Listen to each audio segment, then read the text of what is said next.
우리가 저번 시간에 마지막 때에 일어날 알곡추수와 또 포도 수확의 의미가 무엇인지에 대해서 살펴보았습니다. 분명히 그 알곡추수와 포도 수확은 우리가 마지막 때 최후의 심판의 모습으로 주어진 것임에는 부정할 수 없는 그런 사실이었습니다. 그래서 우리는 알곡추수로서 하나님이 한 영혼도 빠짐없이 하나님 나라의 백성으로서 하나님 나라 천국 잔치에 참여하는 자로서 우리는 수확될 것입니다. 그리고 그 하나님을 거절한 자, 예수 그리스도의 보혈을 받아들이지 않은 자들은 결국 포도 수확의 대상이 되며 하나님의 진노의 포도주 틀에 던져지고 거기에 밟힘으로 말미암아 흐르는 피는 말 굴레까지 강을 이루고 1600 스타디온에 이르는 거리까지 흐를 정도로 하나님의 그 심판의 진노가 얼마나 무섭고 강렬하신지에 대해서 살펴보았습니다.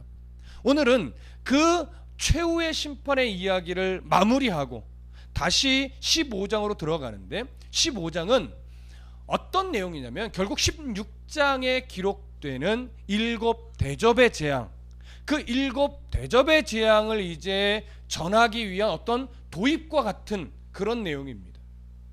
그래서 오늘 본문은 매우 중요한데요, 일단 1절을 다 같이 한 번 더 읽어보겠습니다. 15장 1절 시작. 또 하늘에 크고 이상한 다른 이적을 보매 7 천사가 7 재앙을 가졌으니 곧 마지막 재앙이라. 하나님의 진노가 이것으로 마치리로다. 자, 7 재앙을 이야기하죠. 여기서 말하는 7 재앙이 바로 인의 재앙, 그 다음에 나팔의 재앙, 그 다음에 세 번째로 우리 앞으로 보게 될 7 대접의 재앙을 말하는 겁니다. 근데 이 7 대접의 재앙을 말하기 전에 먼저 무엇을 얘기했냐면 또 하늘에 크고 이상한 다른 이적을 본다라고 말해요. 이제 사도 요한이 또 하나의 새로운 환상을 보는 것인데 그 환상이 하늘에 크고 이상한 다른 이적이라고 말하는 겁니다. 크고 이상하다라고 하는 것은 어떤 의미냐면 크고 놀라울 만한 그런 이적을 본다라고 하는 거예요. 왜 크고 놀라우냐? 인의 재앙과 두 번째로 나타났던 또 나팔의 재앙들, 이것은 우리가 계속해서 살펴봤지만 역사 속에서 다른 사건을 말하는 것이 아니라 동일한 종말에 일어날 하나님의 어떤 종말의 역사를 이뤄갈 때 나타나는 하나님의 섭리인데, 그것을 인의 어떠한 모습으로 증거했다면 또 다른 시각을 가지고 나팔의 모습으로 또 하나 증거를 한 거예요. 그러고 나서 또 다른 시각을 가지고 이제 대접이라고 하는 모습으로 해서 또 증거를 하게 되는 것이죠. 그래서 인의 재앙과 나팔의 재앙과는 조금 더 다르게 크고 놀랍게 우리에게 주어지는 메시지다라고 해서 크고 놀라운 이적입니다. 그러니까 그것과는 다른 전혀 새로운 이적을 보여주는 것이 아니라 동일한 메시지인데 뭔가 하나님이 말씀하신 강조점이 달라서 인과 나팔과는 조금 더 다른 시각으로 강조하여 우리에게 주어지는 이적인데, 그것이 어떻게 크고 놀랍다, 그것을 말하는 거예요. 그래서 크고 놀랍다라고 하는 의미가 이제 앞으로 우리에게 나타나고 있는 것인데, 먼저 생각할 것이 뭐냐면 일단 인의 재앙들을 우리가 살펴봤을 때 그 인의 재앙을 좀 한 문장으로 정리하면 뭘까라고 할 때 이런 거예요. 온 세상의 종말의, 그러니까 최후의 심판을 향해 달려가는 종말의 역사를 누가 주관하느냐는 거죠. 누가 주관하시죠? 하나님. 조금 더 우리가 계시록적으로 이야기하면 어린 양 되신 예수 그리스도예요. 그래서 인을 떼기 합당한 자가 누구셨어요? 어린 양이셨어요. 그 어린 양이 인을 떼시는 모습으로 표현된 것이 바로 인의 7 인의 재앙이었단 말이에요. 그러고 나서 두 번째 시각으로 넘어가서 7 나팔이에요. 7 나팔은 뭐냐면 인을 떼시기에 합당하신 어린 양이 인을 떼시면서 모든 종말의 역사를 주관해 가시는데, 그때 하나님의 심판의 대상은 누구냐면 하나님의 인을 받은 믿음의 백성들이 아니라 짐승의 인을 받은 하나님을 거절한 세력들이라는 거예요. 그들에게 하나님의 무서운 심판이 일어나니까 너희들 빨리 뭐하라? 하나님께로 돌아오라. 그것을 요구하기 위해 심판의 무서움을 표현하면서 빨리 돌아오라는 회개의 요구를 하고 있는 게 나팔의 재앙이에요. 그럼 동일하게 다시 대접의 심판으로 넘어가면 앞으로 우리가 살펴보겠지만 무엇을 강조하는 거냐면, 그럼에도 불구하고 너희들이 하나님께로 돌아오지 않으면 결국 어떻게 된다? 다른 방법이 없다. 결국 그 진노의 무서움의 대상이 될 수밖에 없다라고 하는 것. 그래서 최후에 그들이 돌이킬 수 없는 마지막을 선언하는 것이 대접이기 때문에 크고 놀라운 이적일 수밖에 없는 거예요. 무슨 말씀인지 이해되시죠? 그런 의미로 크고 놀라운 겁니다. 자, 근데 그 크고 놀라운, 크고 이상한 다른 뭐라고 말하냐면 이적이라고 말하는 거예요. 이적은 앞에서도 이야기했었지만 세메이온이라고 해서 이것은 기적을 말하는 것이 아니에요.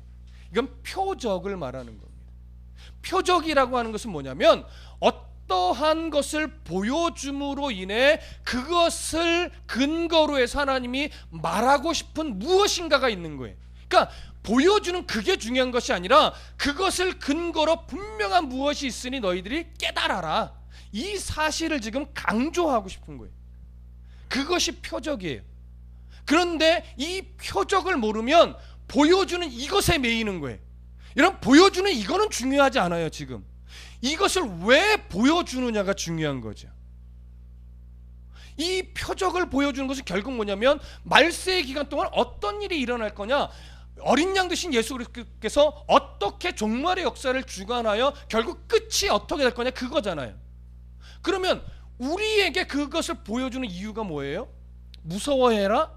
아니죠. 오히려 너희들은 걱정하지 마라. 오히려 이 종말의 시대를 더 평안하게 우리에게 이미 주어진 결과, 그 결과를 바라보며 너희들은 성도다운 종말의 삶을 살면 된다 이거. 그러나 믿지 않는 자들, 예수 그리스도를 거절한 자들은 빨리 그 심각성을 깨닫고 주께로 뭐예요? 돌아오라는 거죠. 그런데 이 종말에 펼쳐질 계시록에 기록된 어떤 그런 무서움 때문에 우리가 두려움에 빠진다면 뭘 못 보는 거예요? 결국 보여주고자 하는 표적을 못 보는 거예요. 무슨 말씀 이해되시죠? 계시록은 우리들에게는 어떠한 표적이냐면 안정감을 주고 평안함을 주고, 그래서 더 성도답게 살아야 되겠구나라고 하는 마음의 결심을 주는 거지 결코 두려움을 주지 않습니다. 그것이 표적이라고 하는 것이 가지고 있는 중요한 의미. 자, 그러면 이제 이 중요한 표적이 오늘은 7재앙, 대접의 재앙으로 연결되면서 나타나는 표적인데, 그 7 대접이 주는 표적이 무엇인지는 앞으로 살펴보게 될 겁니다. 16장까지 걸쳐서 우리가 살펴보게 될 것인데, 자, 오늘 본문에서 그러면 7재앙의 내용이 뭐냐를 조금 보게 되겠죠. 1절 다시 봅니다. 또 하늘에 크고 이상한 다른 이적을 보매, 표적을 보는 거죠. 무슨 얘기를 하냐면 7 천사가 7 뭘 가졌어요? 재앙을 가졌어요. 좀 전에도 얘기했지만 이 7 재앙은 세 번째 7 대접을 말하는 거예요. 인과 나팔에 이어서 주어지는 대접을 말하는 건데, 그 7 재앙을 가졌으니 곧 무슨 재앙이라? 마지막 재앙이라. 그래서 하나님의 진노가 이것을 어떻게 해요? 마치리라. 자, 이제 저를 보세요. 표적의 내용이 뭐냐면 7 재앙, 마지막 재앙이에요. 근데 그 마지막 재앙은 이것으로 하나님의 진노가 이제 맞춰지게 될 마지막 재앙이에요. 자, 마지막 재앙이라고 하니까 세대주의적 종말론자들이 자꾸 무엇을 얘기하면, 봐라, 마지막 재앙 아니냐, 이것은 역사적인 순서를 말하는 거다. 역사 속에 인의 재앙에 해당되는 시대가 있었고 나팔 재앙에 해당하는 시대가 있었고, 이제 마지막 재앙으로서 주어지는 대접 심판의 시대가 있는 것이다. 그래서 대접 심판의 시대라고 자꾸 이야기를 하니까 뭘 얘기를 하냐면 16장 16절을 보세요. 16장 16절 함께 읽어봅니다. 시작. 새 영이 히브리어로 아마겟돈이라고 하는 곳으로 왕들을 모으더라. 이러면서 자꾸 아마겟돈이 뭘 말하는 거냐? 아마겟돈의 전쟁, 역사 속에 어느 사건을 말하는 것이냐, 이미 일어났냐, 앞으로 일어나겠느냐, 이런 것에 초점을 맞추는 거예요. 그거 아니라는 거예요. 자, 세대주의자들의 주장은 이 마지막 재앙이라는 표현을 통해서 자꾸 이것이 역사적인 순서의 기록이다라고 자꾸 강조를 하는 거예요. 그러나 우리는 계시록 서론 때부터 강조해 왔지만, 계시록의 이 7 재앙들 3번에 걸쳐 나타난 나팔 대접은 역사적인 순서로 기록된 것이 아니라 종말의 전 역사 속에 하나님이 어떻게 종말을 풀어가시는지를 조금 다른 시각으로 강조점을 다르게 하여 반복하여 표현한 것이다 라고 이야기를 했어요. 그래서 그것을 조금 신학적인 표현으로는요, 사실은 개괄적 시각이라고 해요. 개괄적 시각. 역사적인 순서적 시각이 아니라 개괄적으로 강조하고 싶은 것을 조금 더 강조하기 위해서 중첩되게 다른 시각으로 묘사를 하는 거예요.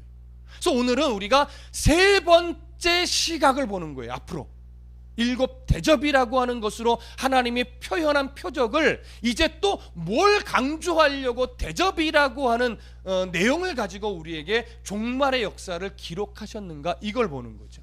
그래서 여기 마지막 재앙이라고 하는 것은 어떤 순서적인 차원의 마지막이 아니라 환상 중에 이제 마지막 환상을 보게 됐다라고 하는 의미의 마지막 재앙이지, 역사 속에 일어날 시간적인 순서의 차원의 마지막 재앙을 의미하지 않습니다. 만약에 이게 정말 순서적 차원의 마지막 재앙이라면 아주 쉽게 뭐와 충돌이 돼요?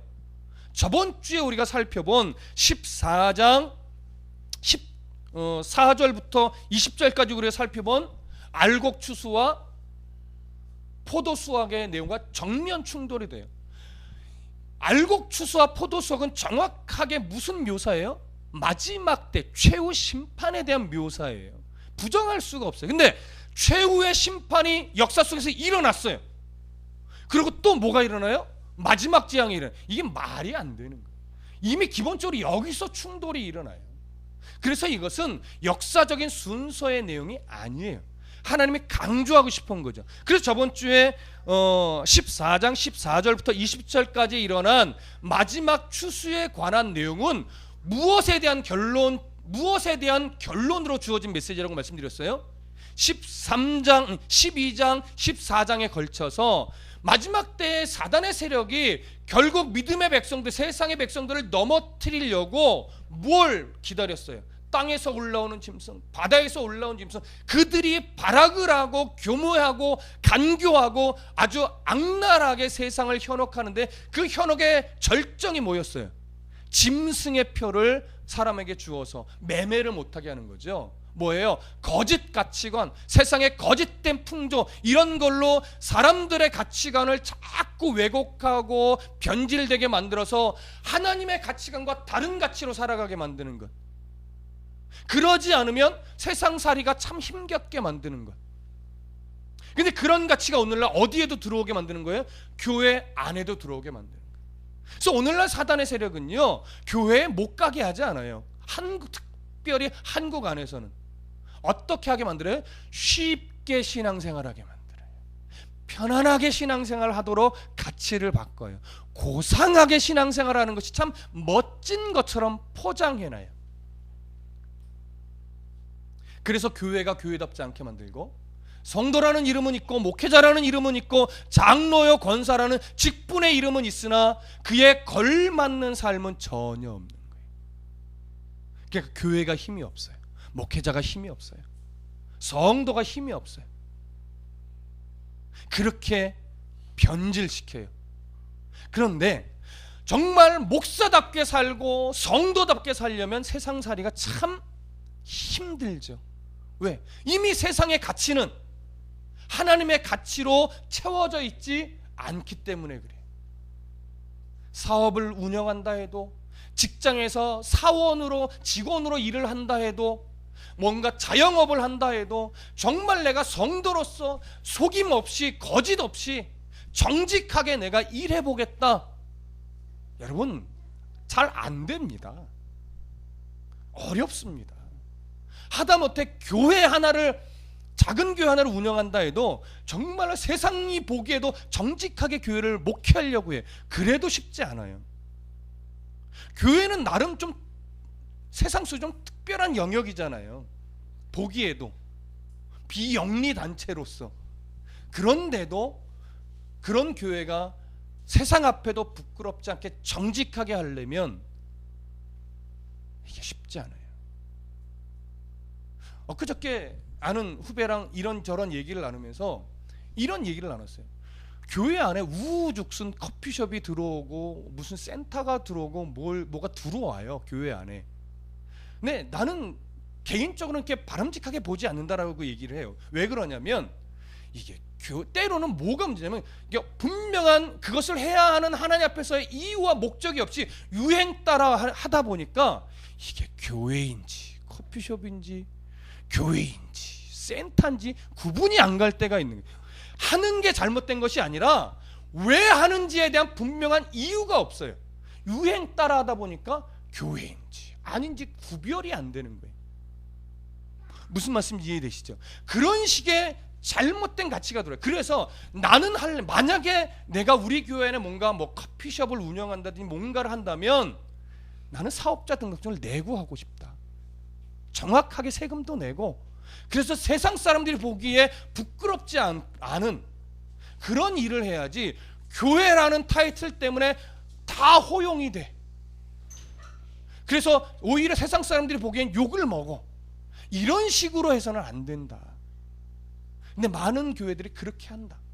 그러니까 교회가 교회답지 않는다는 소리를 듣는다. 이런 이 대화를 하는, 이게 제가 정답을 말하는 건 아니에요.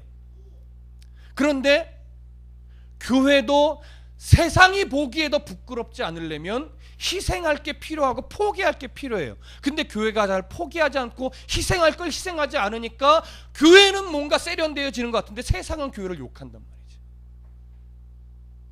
성도가 세상 속에서 성도로서 살아간다는 갈 때도 마찬가지입니다.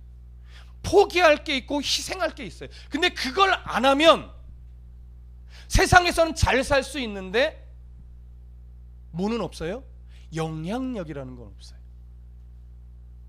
철저하게 성도의 영향력, 교회의 영향력, 믿음의 영향력이란 건 믿기 때문에 뭔가가 포기되어지고 뭔가 내려놓아질 때 비로소 거기서부터 뭐예요? 시작이 되는 거예요. 포기하고 싶지도 않고 내려놓지도 싫고 또 뭔가를 성공도 하고 싶고 이래서는 이게 답이 안 나와요. 답이 안 나와요. 영향력 있는 교회, 영향력 있는 목회자, 영향력 있는 성도는 하나님 때문에 내가 뭘 포기할 것인가를 잘 분별하여 그것을 내려놓고 하나님을 드러내는 싸움을 할 때 거기서 비로소 영향력이라는 게 생깁니다. 그래서 교회는 물질로 세워지면 안 됩니다. 교회는 단순하게 사람의 어떤 능력이 모여서 세워지면 안 됩니다. 교회는 철저하게 하나님 앞에서의 엎드림과 낮아짐과 순종과 헌신으로 세워지는 거예요.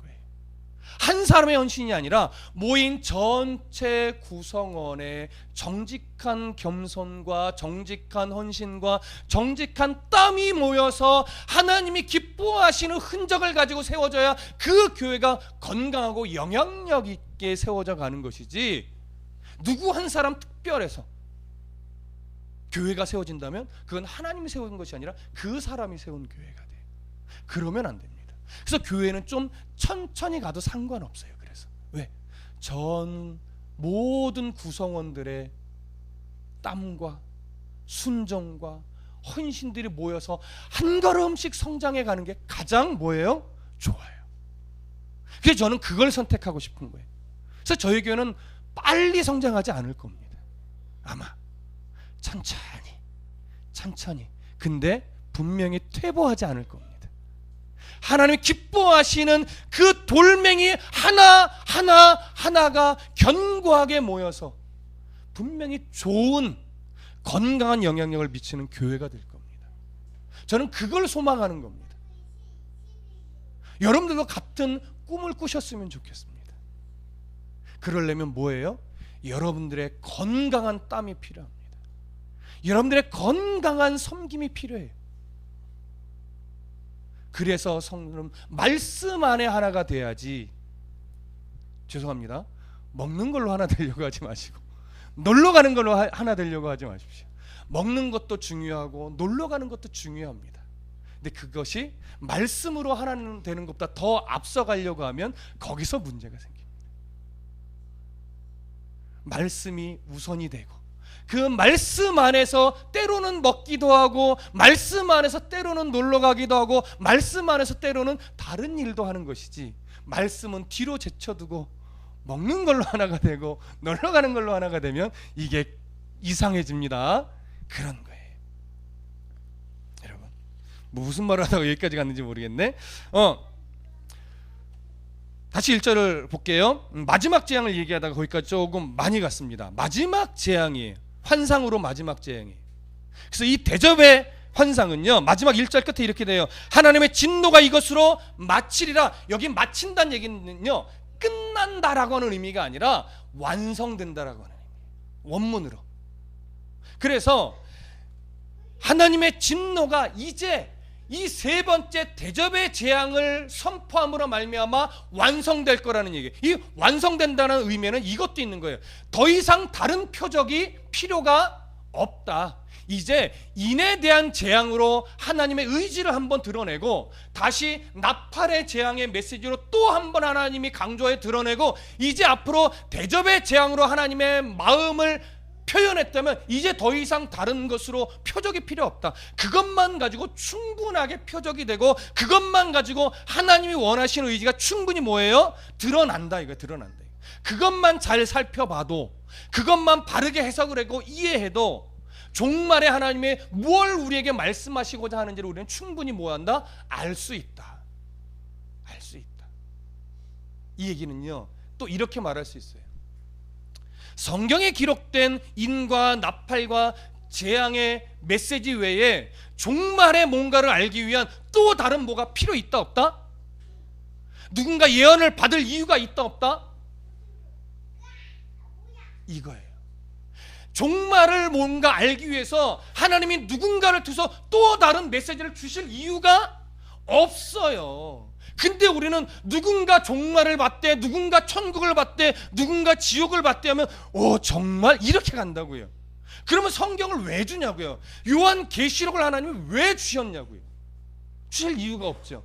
그러니까 사람이 뭔가를 다시 또 메시지를 받을 이유가 전혀 없어요. 그러니까 여러분 정신 차리셔야 돼요. 어느 날 제가 갑자기 제가 요한계시록을 연구하는 중에 하나님이 누군가 보지 못한 특별한 환상을 주셨습니다 하면 이미 저는 이미 그때부터는 끝난 거예요. 누군가를 통해서 다른 환상을 주실 이유가 전혀 없다고요. 왜? 하나님 말씀하셨어요. 이것으로 뭐하리라? 마치리라. 이것으로 완성되리라. 인나팔 대접의 재앙의 표적이면 충분하다. 더 다른 것을 우리들에게 종말을 위해 주실 이유가 전혀 없다. 현혹되지 마십시오. 인나팔 대접의 이 표적이면 충분합니다. 자, 2절 다 같이 보겠습니다. 2절 함께 읽습니다. 시작. 또 내가 보니 불이 섞인 유리바다 같은 것이 있고 짐승과 그의 우상과 그의 이름의 수를 이기고 벗어난 자들이 유리바닷가에 서서 하나님의 검은 고를 가지고, 자, 저를 보세요. 중요합니다. 그 마지막 재앙의 모습을 이게 도입식으로 지금 설명을 먼저 하는 건데, 내가 보니 불이 섞인 유리바다 같은 것이 있어요. 근데 유리바다는 이미 계시록에서 우리에게 무슨 말이에요? 4장 6절에 보면 수정과 같은 유리바다라고 표현이 이미 되어 있었어요. 수정과 같은 유리바다는 뭐냐면 하나님의 나라에 있는 하나님의 초월적인 거룩함을 묘사하는 표현이었어요. 하나님의 거룩하신 마음이에요. 그것이 수정과 같은 유리바다라고 하는 모습으로 묘사됐던 거예요. 근데 그런 하나님의 수정과 같은 유리바다의 거룩함의 모습이 갑작스럽게 분위기가 바뀌어서 어떻게 뭐냐면 불이 섞인 유리바다라고 말하고 있어요. 이것은 쉽게 얘기하면 이거예요. 하나님의 그 거룩한 마음에 세상이 악하고 돌이키지 않고 사단의 가치가 너무 팽배하니까 이제 종말의 시대 최종 심판을 향해 가면서 하나님 마음이 어떠한 걸 보여주는 거예요. 하나님 마음속에 뭐가 있어요? 불이 섞인 유리 바다가 된 거예요. 근데 불이 섞인 유리 바다라는 것은 하나님의 진노의 마음을 이렇게 묘사한 것이고, 또 하나는 뭐가 있냐면 이제 마지막 때에 일어날 그 일이 이런 하나님의 하늘의 이 수정과 같은 유리 바다에 이렇게 비춰진 거예요. 산에 불이 막 일어나면 그 호숫가 바닷가에 어떻게 해요? 불나는 그 모습이 비춰지죠. 이게 그런 모습을 표현한 거예요. 그래서 계시록 16장 잠깐 볼게요. 16장 2절 보면 이렇게 돼 있죠. 첫째 천사가 가서 그 대접을 땅에 쏟음에 짐승의 표를 받은 사람들과 그 우상에 경배하는 자들에게 악하고 독한 종기가 나더라. 또 3절 보면 둘째 천사가 그 대접을 바다에 쏟음에 바다가 곧 죽은 자의 피같이 되니 바다 가운데 모든 생물이 죽더라. 4절 보면 셋째 천사가 그 대접을 강과 물의 근원에 쏟음에 피가 되더라. 8절 보면 넷째 천사가 그 대접을 해에 쏟음에 해가 권세를 받아 불로 사람을 태운다. 또 10절 다섯째 천사가 그 대접을 짐승의 왕좌에 쏟으니 그 나라가 곧 어두워지며 사람들이 아파서 자기 혀를 깨물고, 12절을 보면 여섯째 천사가 그 대접을 큰 강 유브라데에 쏟음에 강물이 말라서 동방에서 오는 왕들의 길에 예비되었더라. 17절 일곱째 천사가 대접을 공중에 쏟음에 큰 음성이 성전으로부터 보좌로부터 나서 이르되 되었다 하시니 번개와 음성들과 우레소리가 있고 또 큰 지진이 있어 얼마나 큰지 사람이 땅에 있어 온 이래로 이같이 큰 지진이 없었더라. 큰 성이 세 갈래로 갈라지고 만국의 성들도 무너지니 큰 성 바벨론이 하나님 앞에 기억하신 바 되어 그 맹렬한 진노의 포도주 잔을 받음에 각 섬도 없어지고 산악도 간데 없더라. 19절에 진노의 포도주, 무엇을 연상케 해요? 포도 수확에서 말한 진노의 포도주 틀에 던지는 이 장면을 연상케 하죠. 이런 불이 나고 지진이 일어나는 이 장면의 모습이 어디에 지금 비춰지는 거예요? 하나님의 유리 바닷가에 불이 섞인 유리 바다의 모습으로 비춰지고 그렇게 묘사하고 있는 거예요. 무슨 말씀 이해되십니까? 이것이 바로 하나님의 마음이라고요. 바로 이 모습은 우리가 당할 모습이 아니에요. 믿지 않는 자, 세상 속에서 하나님을 대적하여 살아간 자, 거절하여 살아간 자, 그들의 결과적 모습이 이렇단 말이에요. 근데 우리의 결과적 모습은 어땠느냐? 2절 끝에 이렇게 말하고 있어요. 불이 섞인 유리바다 같은 것이 있고, 그 다음에 짐승과 그의 우상과 그의 이름의 수를 이기고 벗어난 자들이 유리바닷가에 있어서 하나님의 검은 고를 가지고, 자, 유리바닷, 동일한 바닷가입니다. 여기는 이제 유리 바닷가라고만 표현했는데 거기에 누가 서 있어요? 이긴 자들이 서 있어요. 이단들이 자꾸 쓰는 표현이 이거죠. 이긴 자, 이긴 자. 근데 여기서 말하는 이긴 자는 이거예요. 짐승을 이긴 자, 그의 우상을 이긴 자, 그의 이름의 수를 이기고 벗어난 자. 누구를 말해요? 14만 4천으로 묘사된 하나님의 백성, 교회 공동체, 우리 모두를 이야기하는 겁니다. 하나님의 백성, 우리가 이긴 자들이라고요. 그러나 사도 요한 당시로 말한다면 로마 압제에서 믿음을 포기하고 황제를 숭배한 자들이 아니라 기꺼이 순교를 당하며 기꺼이 로마 황제를 거절하고 경제적인 압박을 받으며 그렇게 성도로서 살다가 죽은 자, 그들은 주 안에서 죽은 자로서 쉬고 이제 수고를 그치고 쉬는 자들이 됐다고요. 우리도 수고를 그치고 쉬는 자들이 될 것이죠. 이들이 유리 바닷가에 서서 그 바다에 비친 불이 나고 지진이 일어나는 그 장면을 바라보면서 뭘 해요? 검은 고를 들고 있어요. 성경에서 검은 고는 항상 어떤 때 사용하던 표현이냐면 승리하신 어린 양 예수 그리스도, 그 승리하신 예수 그리스도로 말미암아 다가올 새 시대, 그 새 시대를 찬양하는 도구로서 쓰여지는 것이 바로 검은고입니다. 그러니까 그들이 검은고를 들고 있다는 건 뭐예요? 하나님의 승리를 찬송하고 우리가 그 새 시대에 어떤 들어갈 자로서 감사함으로 하나님을 높이고 어린 양을 높이고 우리의 기쁨을 표현하는 찬양을 하기 위해서 검은고를 들고 서 있는 거예요. 바로 누가 이 찬양을 부르는 거예요? 저와 여러분들이 결국 이렇게 부르게 될 거란 말이에요. 어느 때? 그 마지막 때에. 불이 섞인 유리바다, 거기를 보면서 우리는 그 대상이 아니고 우리는 하나님의 자녀임을 감사하면서 우리에게 승리를 주고 우리에게 새 시대의 백성으로 삼아주신 그 하나님께 감사의 찬양을 올려드리기 위해 모두가 검은 고를 들고 찬미의 제사를 드릴 거라고요. 근데 그 찬미의 제사를 3절 4절에서는 이렇게 이야기합니다. 다 같이 읽을게요. 시작. 하나님의 종 모세의 노래 어린 양의 노래를 불러 이르되 주 하나님 곧 전능하신 이시여 하시는 일이 크고 놀라우시도다. 만국의 왕이시여 주의 길이 의롭고 잠되시도다. 주여 누가 주의 이름을 두려워하지 아니하며 영화롭게 하지 아니하오리까. 오직 주만 거룩하시니이다. 주의 의로우신 일이 나타났음에 만국이 와서 주께 경배하리이다. 자, 저를 보세요. 모세의 노래를 무슨 노래와 동일시하고 있냐면 어린 양의 노래와 동일시하고 있어요.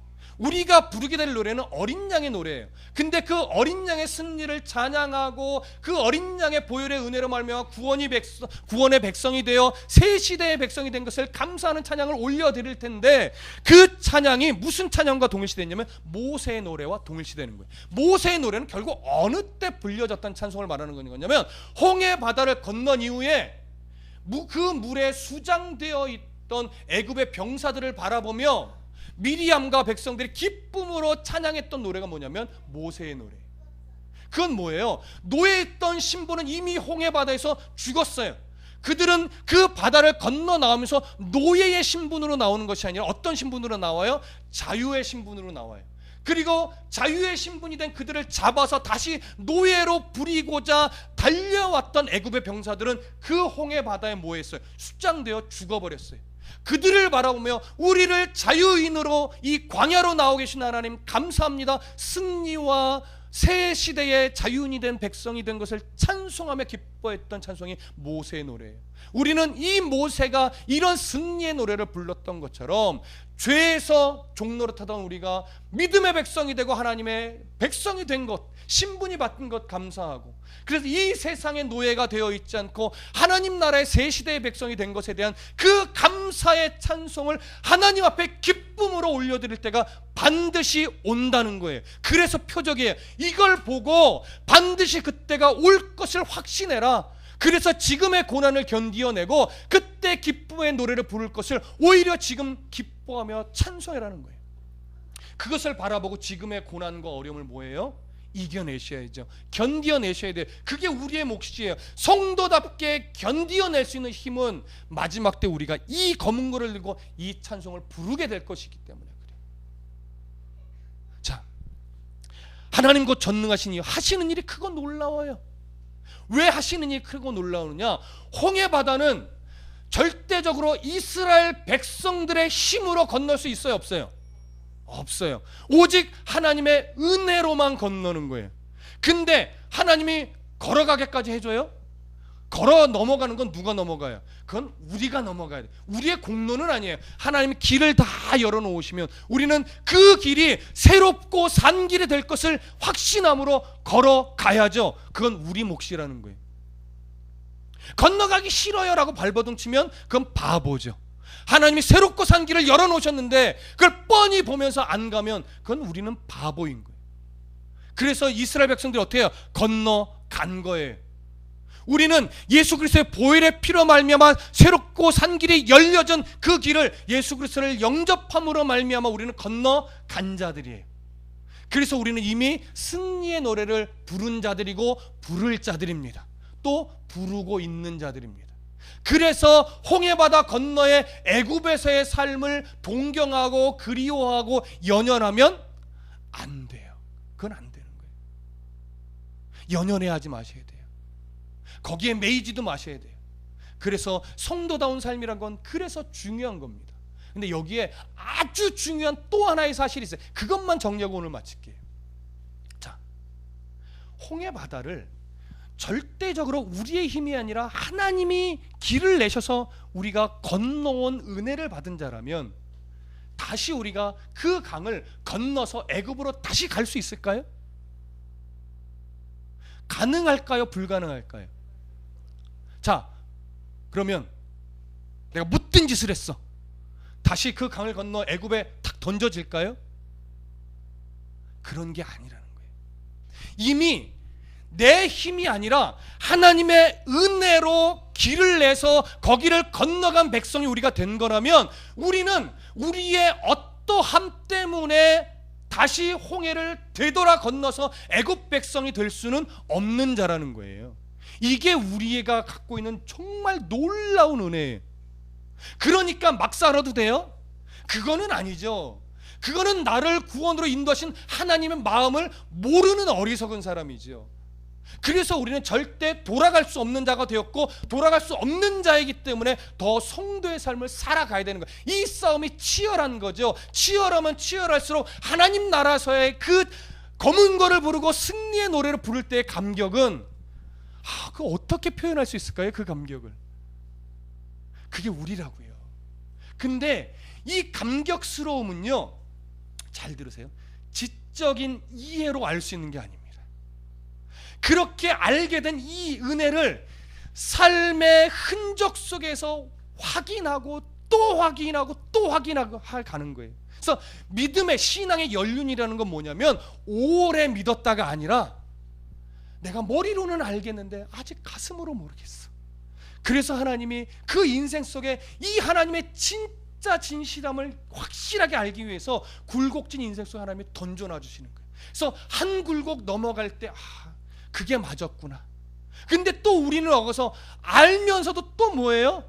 내 마음대로 살아, 내 속에는 옳은 대로 살아. 그러니까 또 하나님이 또 한 굴곡을 아주 굵직하게 넘어가게 하는 거예요.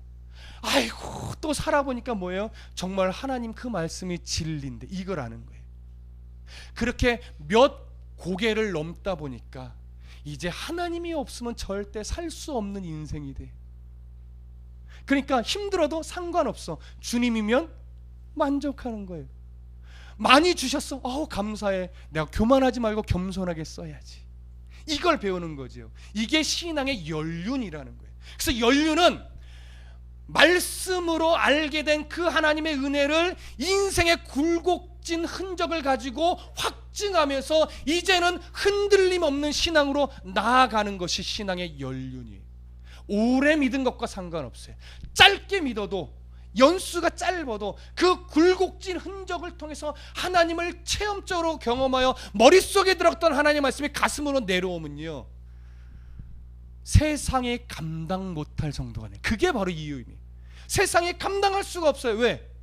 이미 머리에 있는 것이 아니라 하나님의 말씀이 머리를 통해서 삶의 가슴으로 내려왔는데 누가 막아요?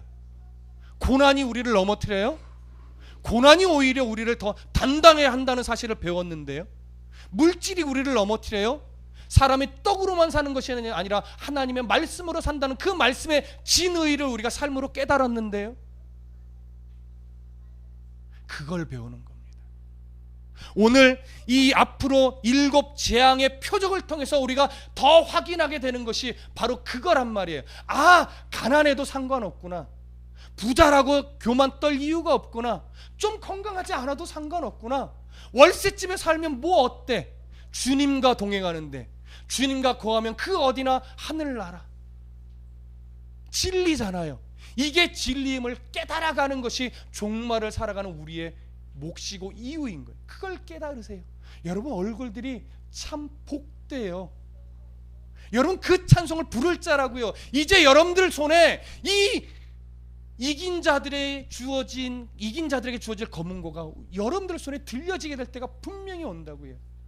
이때 부끄러움 없이 이 검은고를 치며 승리의 노래를 부르며 감사의 찬양을 부르며 하나님의 그 새하늘과 새 땅으로 가게 될 그때를 소망한다면, 여러분 오늘 어떻게 사셔야 될까요?